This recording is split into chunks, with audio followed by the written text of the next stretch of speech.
What's going on, guys? Welcome back to the channel and welcome back to another video. It has been quite a while since we have covered any content at all on the Jeep Gladiator, and that's about to change because we are going to do a review on our 3.5-inch Clayton Offroad Overland Plus lift kit. We're also going to take a look and talk about some of the important things you should look for in a lift kit if you're looking to purchase one. And finally, we are going to give away a lift kit to one of you guys. Let's get the Jeep in the shop. It is extremely hot. It's like 106 out. We have a lot to talk about and a lot of stuff to cover. Let's get started.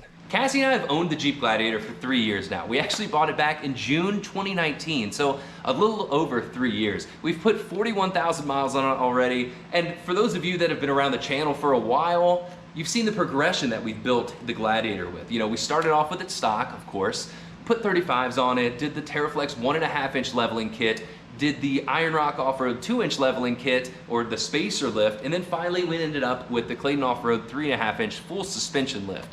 And it has been a great suspension lift, so it's time to do kind of a long-term review on it. I actually started off installing this lift back in Virginia where we started the channel in the carport. So one thing I did like about the lift, it is a completely bolt-on. It's extremely simple to do. You can do it in your driveway, you can do it in a carport, and of course if you have a shop, makes it a lot easier, but there's nothing really crazy about the install. And in fact, I do have a video of that if you want to check that out. The Jeep has performed flawlessly since. We've taken it all over the place, put about 25,000 miles on this setup. Let's see, we went wheeling in Virginia, took it out to Wolf Caves when we were down in Texas. I took it out on the beach, multiple family trips. We've taken it out here up at Crossbar Off-Road Park. So it's been in multiple places, multiple types of off-roading environments, in the mud, in the rocks, in the sand.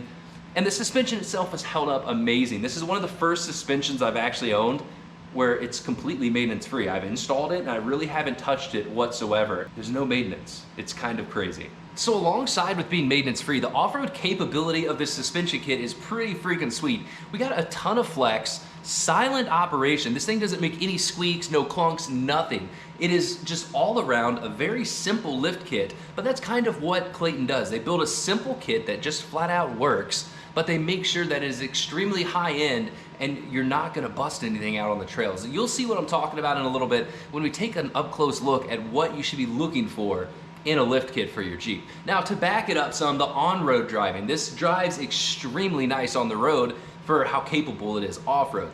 At first, I started off with the Fox shocks, and they were very, very soft riding. The Jeep felt squishy, it felt great, but on the highway, it kind of floated around a little bit too much, so I swapped over to the Falcon adjustable shocks, whereas those are a little more stiff on the road, but with the performance settings, you can change it up to be a little bit softer. The Jeep just seemed to handle a little bit better on the road. But with both shocks, honestly, the suspension drove like it did from the factory. It felt really nice, and that's kind of what I'm tying back to, is that you don't have to do a crazy suspension lift kit. You can keep it very simple as long as there's a few key things that you are looking out for. And over here on the table, we're gonna dive in and take an up close look at what I like to make sure we have when we are buying a lift kit for the Jeep. So as you can tell, we actually have a full lift kit here from Clayton Offroad. Now this is the 3.5-inch Overland Plus lift kit, the exact same kit that we've been running on the JT for the past 2 years. We're gonna be able to take an up-close look at some of the really cool stuff about this kit, and this is all gonna tie in to the giveaway, which we'll talk about here in a little bit. I've been using Clayton parts on the channel for the past 2-3 years. And prior to that, I was using their kit back in the day when I was a teenager. I had a Cherokee. So Clayton Offroad has been around for a long time. I've loved their stuff. Overall, really solid company and great parts. They recently did reach out and wanted to partner with the channel, hence the giveaway. Luckily, they did send this JT kit so we can actually take an up close look at it. Now, for the giveaway, even if you don't have a JT, don't worry guys. They have Overland Plus kits for the TJ, LJ, JK, JL, all of it. All of them are complete kits and they are very similar to this JT kit, which we have here. Naturally, when everybody thinks of a suspension lift, the first thing that comes to mind is how tall and what springs. So that's kind of the backbone of the lift. Here we have a front JT spring from Clayton Offroad and the rear. Now, there's different types of springs. There's linear rate, progressive rate, dual rate, triple rate, and there's a ton of pros and cons of all of those.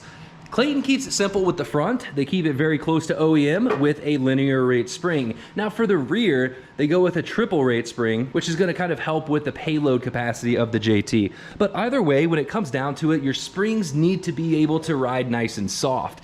A lot of companies, they rake you up really high just with a very stiff spring, and Clayton spring seems to ride really nice. Now there's a ton of companies that make great springs, but the one thing I do like about them is their powder coat has been phenomenal, especially on mine. This thing's been down in the salt.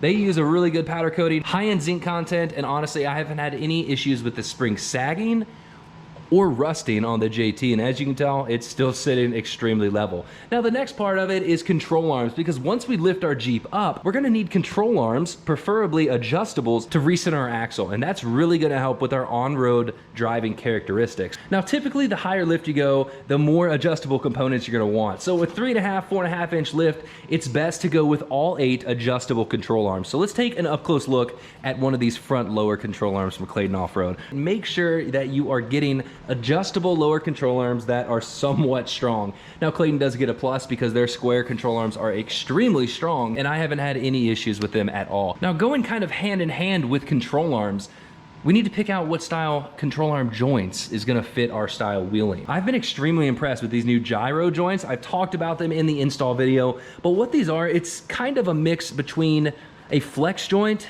and a rubber bushing, which gives us both the on-road characteristics of a rubber bushing and the noise vibration, the vibration resistance, but these things also allow it to flex like a Heim joint or a Johnny joint. So it's a great mix between the two, and a lot of times when you're picking a lift kit, you want to pick a bushing that's gonna fit your needs. If you're gonna be a hardcore rock crawler, these can still work. As you can tell, the Jeep Flex is phenomenal with them. These joints are some of the most impressive ones I've seen for a Jeep that is a daily driver and wants to do some mild to wild wheeling stuff. And control arm joints are one really important factor when choosing a lift, because they can either make you hate your suspension or love your suspension. The Clayton gyro joints are a very impressive part of this kit. Now I did have to take a break yesterday, got up to 107 up here in the shop, which is quite miserable when you're trying to make a video, but we're back at it. So, we talked about the joints. One thing I do want to mention is how strong these are. Not only just the construction, the joint style, but also the shank of the joint. So I've mentioned this before on the channel, but what I really like to look for in control arms or any type of adjustable component is a long shank joint. And what I mean by that is this is the shank and it is long. It gives us a ton of adjustability where we can really, make our adjustments as needed while still having a ton of strength. So a lot of joints, they'll bottom out to about here. So you do have some adjustability, but with this long shank, we can extend it out, maybe not this far, because this is kind of the max, but we can extend it while still having a ton of that shank inside the arm here, which gives us a ton of strength. And it's pretty much like that on all of their gyro joints. This is the front lower control arm. We have the front upper here, as you can tell, long shank, and then these are the rear, just the same. So the arms themselves, not only the joints, but the adjustability and strength of the design. Now to go along with the adjustable control arms, which are going to recenter our axle forward and back, as well as giving us caster and pinion angle adjustments, we need to take a look at the track bar angles, because you gotta think about it. If this is the factory track bar, this is the frame side, this is the axle side down near my elbow. If it's a fixed bar, whenever we lift our Jeep, the axle's actually gonna scoot that way, a little bit of math. So we need a set of adjustable track bars. Luckily, Clayton does give us both front and rear in the Overland Plus kit, coming with the gyro joints as well. So of course, track bars, a lot of them will look the same. The big thing is, once again, the joint differences. A lot of the rubber bushings will eventually, kind of deteriorate, giving you a little bit of play in there, which ultimately is gonna lead to death wobble. Now, some companies do use like a poly joint. I don't like the poly joints because the bushing will actually start to wallow out because of that really hard joint, once again giving you death wobble. Now there are Heim joint styles, and those are great, but you don't really need that much misalignment in a track bar because for the most part, it's just going up and down. Heim joints are great, but it's kind of a maintenance option, whereas all of these joints, this entire kit, is maintenance free. Now the one thing I really do like, if you've watched, or if you ever watched my install video of this kit on the JT, originally, Clayton did use a rear track bar that was completely straight. Actually, a lot of companies were, and it did work because there's no need for a hump. The issue with that is whenever we stuffed a 37-inch spare tire under there, the track bar would rub the spare tire. Now that's not a huge deal, but I don't like having any kind of stress like that on the track bar. I ended up reaching out to Clayton and asked them if it was possible to put a bend in the track bar. That way people who have a 37-inch spare tire on the back of the JTs wouldn't have any issues. And wouldn't you guess it, they actually listened and designed a track bar to have a curve in it to go around the spare tire. So that is really cool. I am pretty proud that I made that recommendation and they did listen, but once again, it goes back to the fact that a company that actually listens to the feedback of their customers, and if it's something that actually makes a difference or makes sense, they will go out of their way and redesign their track bar for their kits. So I thought that was a really, really neat thing they did, and it is actually extremely useful to have a rear track bar that doesn't have any clearance issues with a 37 in the rear. And now that we're on the topic of tire size, this lift kit is advertised, kind of designed around a 39-inch tire on a Rubicon. I'm running 37s, and as you can tell, we have plenty of room to go up. I'm sure we could fit a 40 if we did a fender chop. Now on the non-Rubicon models, it's designed for a 37, and of course, if you did a fender chop or aftermarket fenders, you could easily fit 39s or 40s. And since we did just change up tires on the JK, we have a set of 40s laying around, which might mean we're gonna be throwing some 40s on the Gladiator. But back to the lift kit. So we've covered a lot of the adjustable components. Of course, what we have left, another adjustable component, is going to be the sway bar end links. Clayton uses a very simple style sway bar end link that just flat out works. Now the only bad thing is that these are not set up to be sway bar disconnects for somebody who doesn't have a Rubicon, or somebody who does have a Rubicon and wants to swap over to a set of quick disconnect sway bars. So the good thing about these is that, once again, they are adjustable. You know, there's plenty of adjustment in there. You can cut these down if needed. And of course, you can replace the individual components pretty easily, and it's not super expensive. But I haven't had any issues regarding the sway bar links when it comes to off-road and flex, misalignment, all of that. There is plenty of misalignment here in these. We have the Heim joint style down here on the bottom, and we have the tie rod in flex version right here. Of course, we have the other links, and I think the other hardware is somewhere in the box. And to finish off the kit, we do get a set of rear bump stops. As you can tell, they're steel, powder coated, they bolt directly on, and they have provisions right here to add on more spacers as needed. For the front, we get a set, it's like a Delrin plastic bump stop spacer. We also have front brake line brackets and a brand new set of rear brake lines. So that's pretty much it in regards to the kit. It's something that we can bolt on and we don't ever have to worry about it. Plus, one big thing that I know a lot of people really do look for, especially on like newer Jeeps and somebody who's not sure if they want to take it to the extreme, is the fact that this kit can be returned completely back to stock. If we keep all of our factory suspension components, we can just unbolt everything, put it back to stock in case we want to trade it in or just get rid of the Jeep. So pretty much what all this boils down to is the fact that this is just a great all-around kit. Not only do we have the strength, it's going to be maintenance free. Rides good on-road, rides good off-road, backed by a lifetime warranty, and made in the USA. I've had a lot of people reach out asking me for a long-term review on this kit, and hopefully this will answer a lot of your questions. It's been a great kit for the past 2 years, probably over 20,000 miles, and it's still kicking, asking for more. So now is a time where we kind of talk about the giveaway. Clayton makes an Overland Plus kit for pretty much any model Jeep. If you check out their website, you'll see that they have a ton of different options depending on your height and your budget, of course. Now this is kind of a high-end lift kit. It's because they use high-end parts, and it's designed to replace your entire suspension, and you won't ever have to worry about it again. So we're gonna lead into the giveaway. Clayton Offroad did partner with the channel, and I do want to say that all this is pretty much unbiased because I've ran this in the past.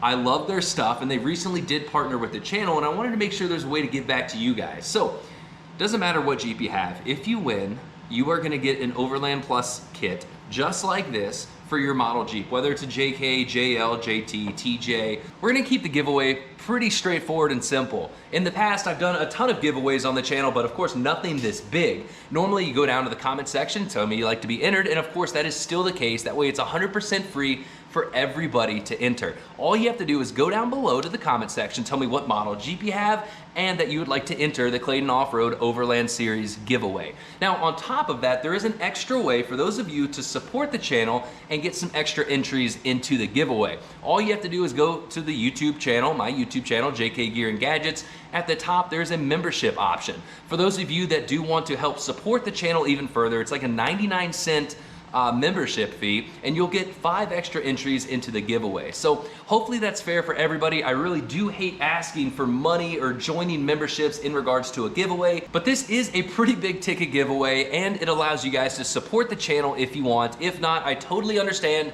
and you can still enter below in the comments for free. We're gonna run this giveaway until September 1st, which gives everybody ample time to be entered. That's pretty much it for this video, guys. Like always, please give the video a thumbs up, subscribe to the channel. If you have any questions regarding lift kits, suspensions, go down to the comments and I'll be more than happy to answer them. And if you do want to enter the giveaway, all of the information will be in the video description on how to enter and all the stuff we kind of talked about, leaving a comment or becoming a member of the channel and getting those 5 extra bonus points. And if you are looking for a lift kit for your Jeep and sadly you don't win, I would highly suggest checking out Clayton Offroad. And that's not because they partnered with the channel, it's the fact that they make an amazing lift kit that I've owned for 2 years, 20,000 miles, and I haven't had any issues with, which is something I think a lot of Jeep owners are looking for in a lift kit. You know, there's a ton of different companies out there making lift kit. There's very budget kits. There's super high-end, like, you know, long arm kits with a ton of travel. But for somebody that's looking for a kit that's gonna be a daily driver, still exceed most off-road expectations, this is the kit that you might wanna check out. Thanks for watching, guys, and I will see you next week. We have a lot of projects to tackle. Thanks for watching.